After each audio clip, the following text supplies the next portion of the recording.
Welcome, movie lovers, as we dissect K-canons, blockers. That's right, stay tuned. It's a raunchy comedy all about females. Welcome to Popcorn Talk, featuring movie discussion, news, and interviews. Popcorn Talk. We talk movies. And now, here's Popcorn Talk's Anatomy of a Movie. That's right, ladies and gentlemen, we are back. It is our quick review of blockers. Normally we dissect things much at length, but we felt this one was, being a comedy, not to disrespect it, because in fact I quite loved it. We figured we'll just talk about a few things, give you our quick review, and then head it home. We have Marissa Serafini. Hello, everyone. We have Demetri Panos. Hey, movie fans. And I'm Phil Svitek. Welcome, ladies and gentlemen. Let's start with overall thoughts. And normally I kick it to Marissa, but I'm going to start. Okay. And normally I give you guys a spoiler warning. And so now you've been warned as well. I think movies such as this honestly come once in a generation. There's movies like Superbad, there's movies like American Pie, and now I can honestly say there's blockers right in that list. And I appreciated it and loved it for all of its glory. And that's it. You know, I'm not surprised you do love these movies. I loved American Pie. That's a fun movie that like really set the bar for teenage raunchiness. And I think every movie after that just kind of has to live up to that movie. And this one, going into it, I knew it was K-canon and like love Pitch Perfect movies. You heard me on all the Pitch Perfect anatomies. You know how much I love those movies. So I do appreciate the raunchy humor in some respects. And this was a fun movie. I went in and got some laughs, and then I got more laughs because there were more situations I wasn't expecting. As crazy as they were, we'll get into them. But yeah, overall, fun movie. Yeah, I mean, for me, what makes a good comedy? Well, laughs. Number one, this movie had a lot of laughs. Characters that you actually care for. People don't think about that in a comedy, but you got to care for some of these people or your characters to go along the journey. And then heart. And this movie has a lot of heart to it, too. I found this movie to be very funny. It was also relevant in today's world. And it does give us an extremely unique perspective that hasn't been done yet. But to the movies that we aforementioned, right? American Pie. I think Superbad needs to be thrown into this mix as well. When you look at movies like that, what is it about it? Is it the raunch? No, not really, because we've talked a lot about raunchy movies. And if it's done in such a way where it's way, I don't want to sound like a prude or like gratuitous, or it just comes out of nowhere. It just doesn't work. It falls flat. This movie has you'll like the kids. The kids have heart. They're smart kids, and their heart's always in the right place. And for this movie, as you said, for this generation, we are looking at a different perspective. And that makes it original on its own, albeit the concept may not be so original. It's a little bit American Pie, Superbad, put together. But I really enjoyed not only watching the girls, and they weren't annoying whatsoever, they were really funny. I liked the parents. I saw where they were going, and I liked the personalities of each one of them. And to me, the standout was John Cena. I thought was hysterical in this movie. He was very funny. He was really put to good use in, I think it was Trainwreck. Yes. As Amy Schumer's boyfriend. He was in that one. Yeah. Yeah. And he was in the father movies with Mark Wahlberg. Daddy's Home. He's funny, but this movie, he's in this movie a lot. And I found him to be very funny. I actually found for the first time in a movie anyways, Ike Barinholtz came up to the plate. Not only delivered laughs, but he was able to deliver sentimentality. So he was fantastic.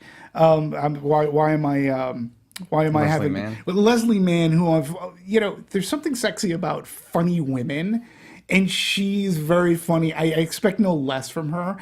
And that character could have been way over annoying, and she wasn't. So I liked the chemistry between the adults, and I love the chemistry between the children. We got into some So let's talk. fascinating territory. It's a funny movie. Let's talk about the parents because we'll sort of break it down. We'll start with the parents. We'll talk about the kids. And the reason I want to start with the parents because based on the trailers, I honestly thought that they would be our overall protagonists. But this is really a movie of 6. And when it comes to the parents, what I appreciate and what makes this so different is that it subverts everything. Where in a sense you would think that Leslie Mann's character, Lisa, would sort of represent this female perspective of like, oh, you misogynist men, you're just trying to, why? Like, this is so, if this was a guy, you would be going the complete opposite way. And Hunter, who normally in any other movie for me would be the one that would be championing this the most. What I appreciate about him is that the only reason he goes along eventually with this is because he is trying to prevent a mistake from his daughter being pressured into having sex for the wrong reason, Right. because because she's a lesbian. That to me was completely different. Marissa, what did you think of the parents? I like the parents, and I think they all had a good different set of personalities, and we know the number 6 works just when you get into a group. I mean, Hello Friends, that was 6. I mean, it's like there are so many movies that, and American Pie had like around 6 to 8 people, so like it's a good solid number. I like the parents because they had different motivations of going in, but I liked also that near the end, like they came around and thought differently. Their perspectives changed for the better. And it like really rung true to a lot of just social elements that are going on in the world, whether it be gender equality or sexuality. And like I liked it because kids and teenagers these age watching it and be like, it's okay. It's how you go about the situations, not the reason why you go into the situations. I think there's a good message actually out of all of this. Yeah, it did have a really good message. I agree with you, and I agree with the Hunter character. When you break down that character, he was the one that had the most marital problems, right? But yet he was the voice of reason, and he was actually really doing things out of love for his daughter. They all were doing it out of love for their daughters, but his was like, I don't want her to have, like, it's gonna happen, I just want her to be in the right reason, because he knew from the get-go. But it's funny that you brought up regarding a woman's perspective. It was I think John Cena's wife who actually brought up that double standard in the movie when she was, and I was like, she goes, wait, if this was a guy, if we're talking about a boy, we wouldn't even be having this discussion. You wouldn't be doing this right now. Why is it any different for the daughter? And the strange thing is that one character went, they still went through, and they learned that as the rest of the movie goes on. Well, what I think sold that moment was Leslie Mann, because the dialogue was so well written as far as, throwing in the use of society, and Leslie Mann's character, Lisa, just picked up on that. I'll give a crap about society tomorrow. Right now I'm protecting my daughter. So, what I appreciated as far as them, you mentioned John Cena being very funny. I think what worked well is, I think he's coming into his own, and this is the first time, besides like Ferdinand was his voice, so it wasn't him acting, as far as having a huge role to in terms of minutes. This certainly was his longest one that I can remember, and I thought they played to a strength of comedy, and then gave some of the more heartfelt stuff to Leslie and Ike. But I will say that he had that very heartfelt moment when he was sitting with his daughter in the hotel room, and that could have gone a completely different way. They could have played this, what may be considered as typical, is the daughter being so pissed off that she would never want to talk to the dad again. But they actually did sit down and have conversation, which again I appreciate in this movie. Even when you watch movies like 16 Candles, there comes a moment where the parents actually are sympathetic to the child or to the daughter, much like Paul Dooley is to Samantha. in 16 Candles. And when she goes, but Dad, I learned everything to be the person I am because of you. I thought that was a very nice moment as well. And it only adds to Ike Barinholtz's moment because we've never seen him that way before. And I thought this was his best role. This is a role I go, okay, he's really good in this. When he has his moment with his daughter. But even when he comes up, like, he knew where nobody else knew that his daughter was gay. Like, they're like, what? He goes, of course she is. He goes, but there wasn't any not love for her. There was even more love for her and wanted her to do things for the right reasons. Those are good motivations. Absolutely. And one of the trailer, I appreciate that the trailer sold me on the movie 100%. And then the movie switched that initial expectation where I thought the three of them would so be on board and would be great friends. Like, they didn't necessarily need to agree with each other, but the fact that they weren't friends to begin with, and there was that tension, and in a sense a hierarchy where, there's that great moment where Mitchell is telling Lisa, like, I call you. Yeah, just call me. I try. It doesn't work. And yet the same thing that she's doing to him, both of them do to Hunter. So it's those three levels of just non-existent friendship, yet everyone's trying. I thought that was a neat way to really put them together. Yeah. In this movie. All right, so let's talk about the girls, because I was not expecting, as I said, for them to have as large a role as they did.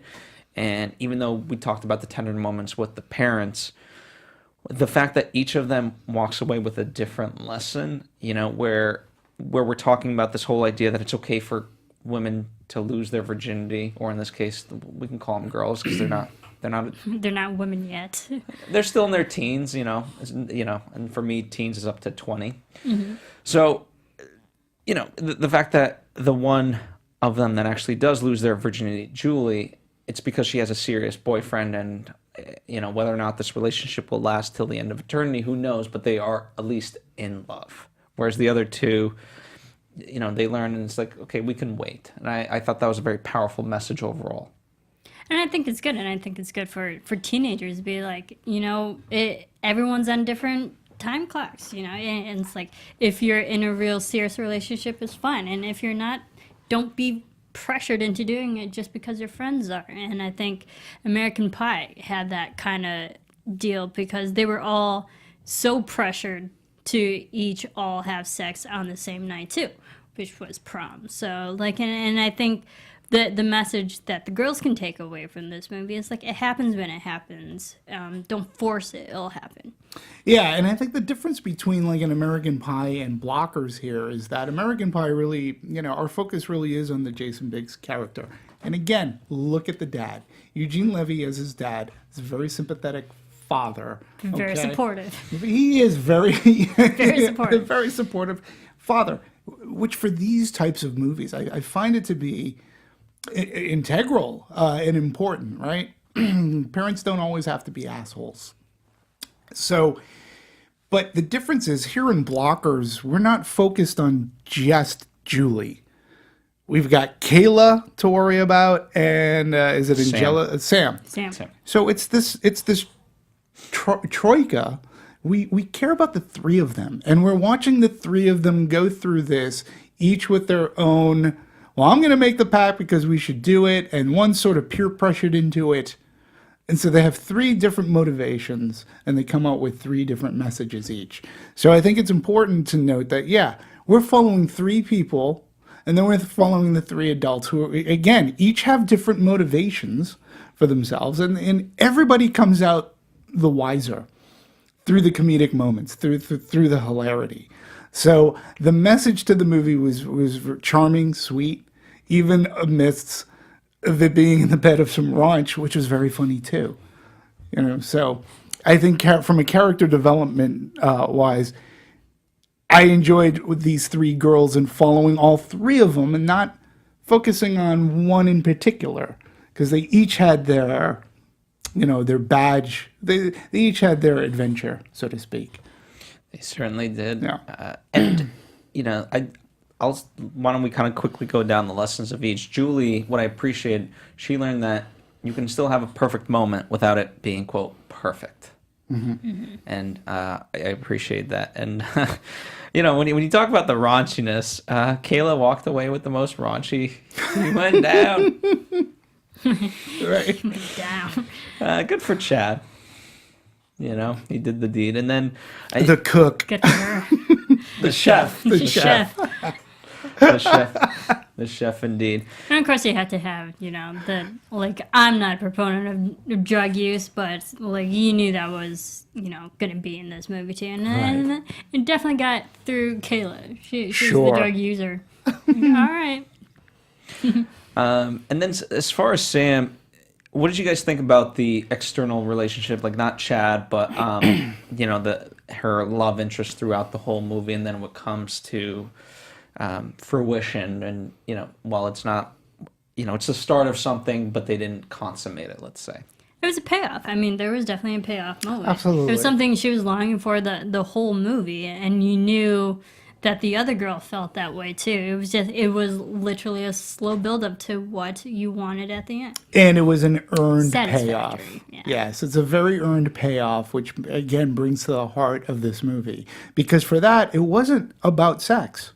No. It really was about relationship and finding love. And it doesn't matter whether you're straight or gay. This was about finding someone who was like-minded. And that's where that payoff comes. And it was very earned when it comes at the end. So it was sentimental, it was heart, and you were happy. You were happy for both, but you were happy for Sam because we're following her through the entire movie.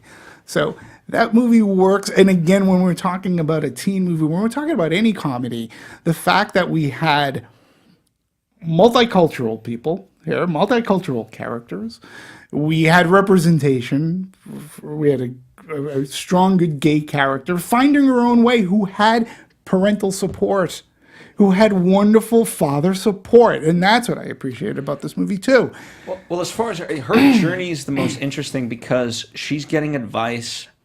She's obviously the most confused, right? And she's getting advice throughout the whole movie that dictates her in these directions of, when did you know? Well, it was at first when I kissed this boy, but then I touched his penis. And it's like, oh, okay, well, maybe I have to do the same thing. And when you talk about that earned moment with Hunter, her dad, you have to kind of reverse it where to the initial point that got all this going, which at least Frank was trying in some sort of semblance, although he didn't understand her, but you kind of understand she's not been his daughter and it's been hard for them to relate. And so at the very least he's trying. Whereas it's ironic that, though she hates her dad the most, he's the one who understands her completely and actually gives her the best advice. Whereas the mother's like, you'll never be friends. Right. That was the harshest. That was so awful. Right. But the flip side of it, he does give her the good advice of like, of course your friends will understand. Just be honest with them, and she is, and that's what ends up happening. Yep. So I like that dichotomy that story-wise they were able to create that. Yep. Yeah, agreed. 100%. Truly, truly wonderful. I wanted to get you guys' perspective. None of us are parents here, but the helicopter parenting aspect of all of this, because take our main characters aside, you still have what's the Julie's love interest name? I forget. I apologize. But his parents, who are so wonderfully in touch and texting him about how many times they have sex and like he's gonna lose his flower. That's a little bit much. That's too much. But here's the irony. Marissa, I can't say the specifics, but there's people we deal with here. Oh, I know.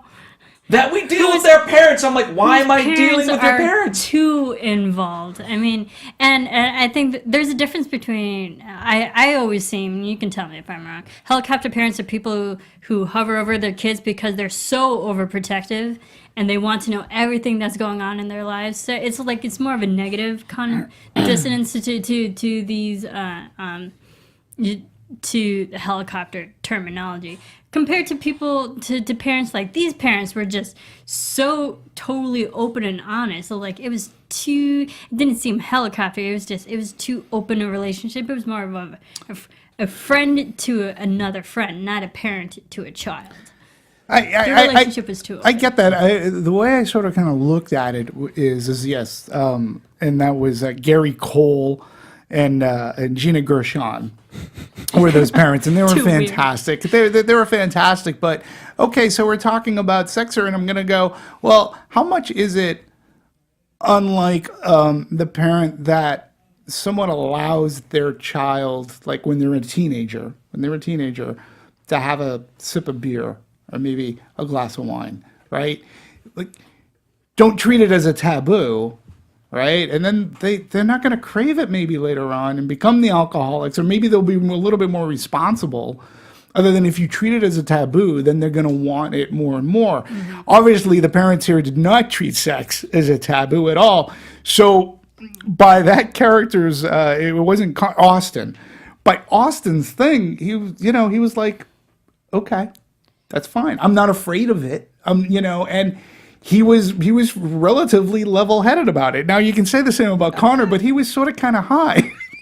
No, I think when it came to him though, it became like this thing. Like I felt in a sense he was done a disservice because it was so built up within him of like, oh, I have to be able to do this.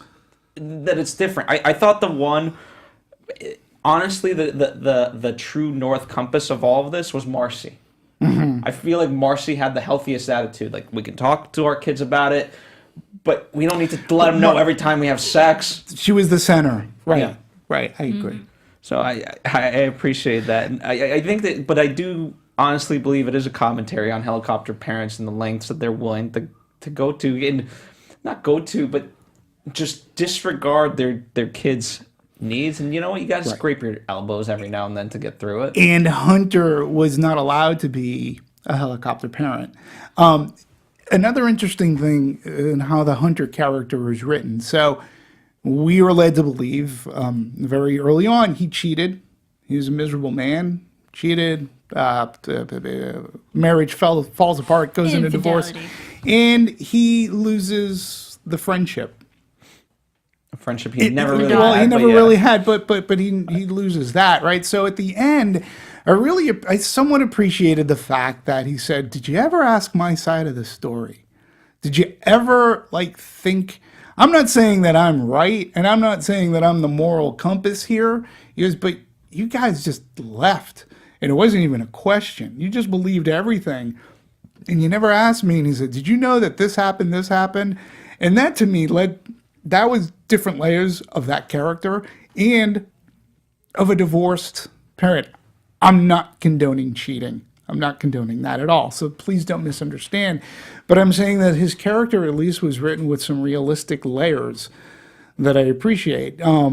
So I thought that was great. Now, I want to talk about Julie, because to me, Julie had the funniest line in the entire movie. In the entire movie. And that was when she's doing the rose petals. She goes, "Oh, I saw this in a romantic comedy once. You may have heard American Beauty?" Right.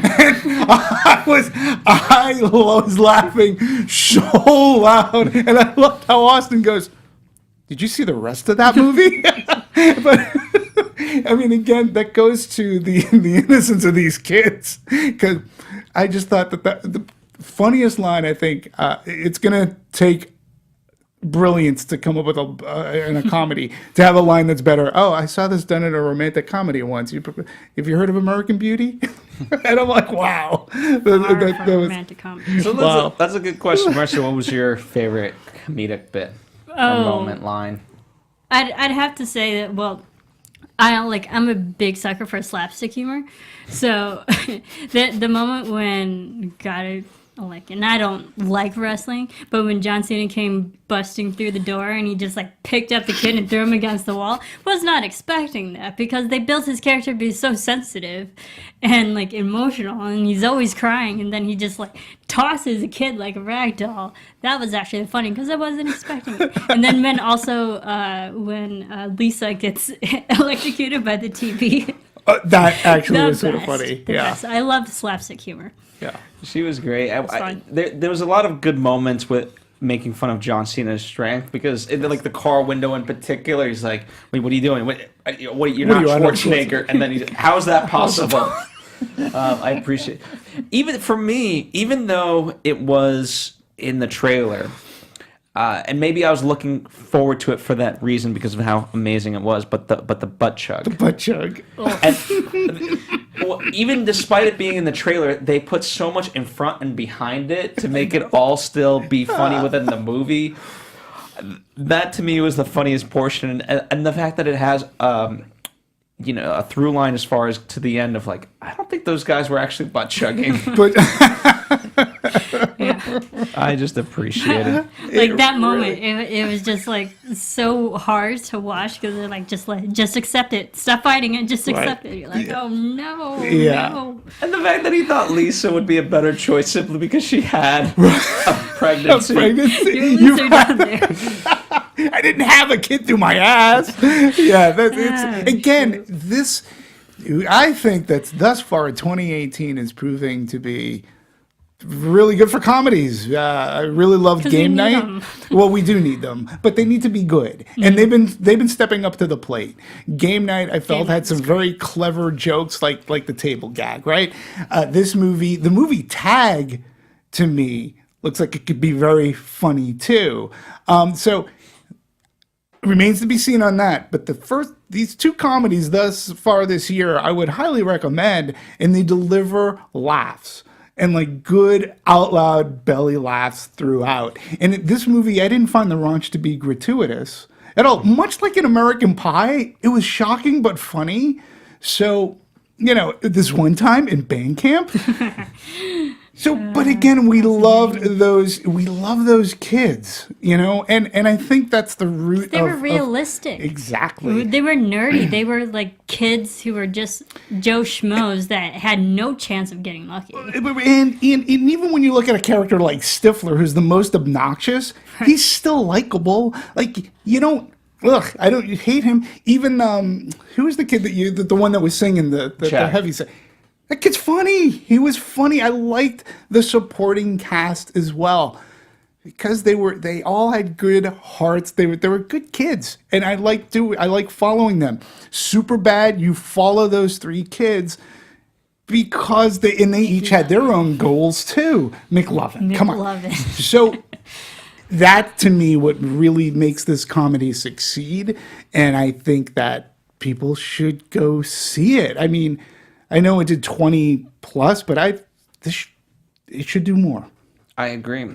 We need comedy in our lives, just like you said, Marissa. We do. One thing before we wrap it up, I will say I appreciated the fact that they chose a Haley Steinfeld song, Love Myself. I thought thematically that worked very well. And another sort of layer to it, Haley Steinfeld was also an Edge of 17, which as it's not necessarily a comedy, but when you talk about teen movies, I thought that one was fantastic. Very good coming of age. Movie. Yeah. And also Haley Steinfeld was in Pitch Perfect, which was by Kay Cannon. Yeah. So makes comes sense. full circle, doesn't it? It does. It's good stuff. All right, final thoughts as we wrap this out. Marissa? Overall, it was really fun. It was entertaining. Had good laughs and good slapstick moments as well. But what I really appreciated that really did it in for me was the writing, that fact that the parents got a dramatic moment with each of their kids and came out with a good message. And I wasn't expecting that from a raunchy movie. So, overall, I enjoyed it. I'm glad that it had that message, and I think that's what puts this above so many other types of raunchy. I'll put it this way. I enjoyed this movie more than I enjoyed, say, Neighbors, and even its sequel, right? I really Certainly enjoyed it. Yeah, certainly, and I really felt that who Kate Cannon was brought in to help punch up. But I really felt I was drawn in. I like the characters. It delivered laughs for me. I think that it should do better at the box office, and I urge people, go see Blockers. You will laugh, and what is wrong with that in today's world? We need it, and it's good. You'll like it. Yes. Especially because it's prom season. Why not? Why not? And shout out to Kay Cannon. You mentioned the Pitch Perfect movies have been quite successful, and they've been good, but this is her first time behind an actual camera instead of just writing it. And so kudos to her. I want to see more.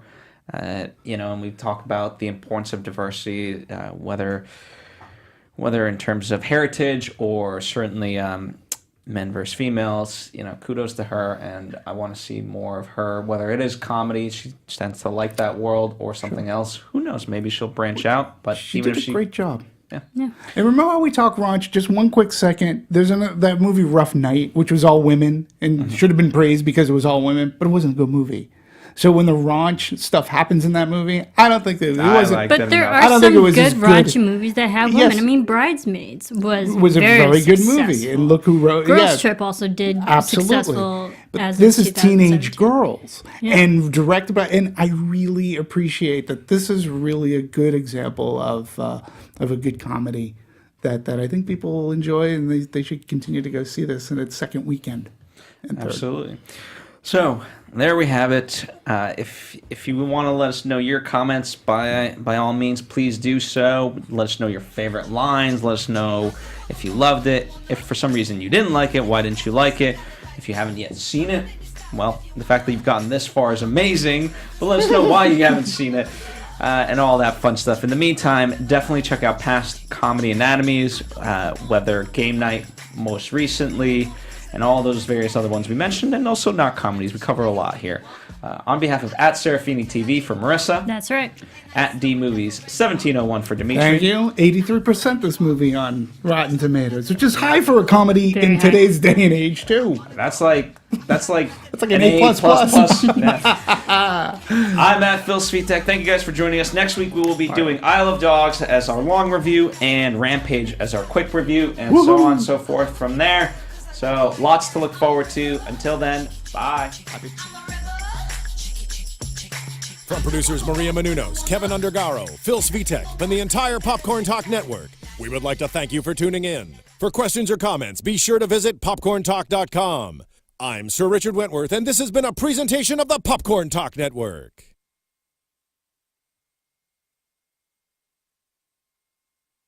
The views expressed herein are those of the hosts only and do not necessarily reflect the views of its owners or principals.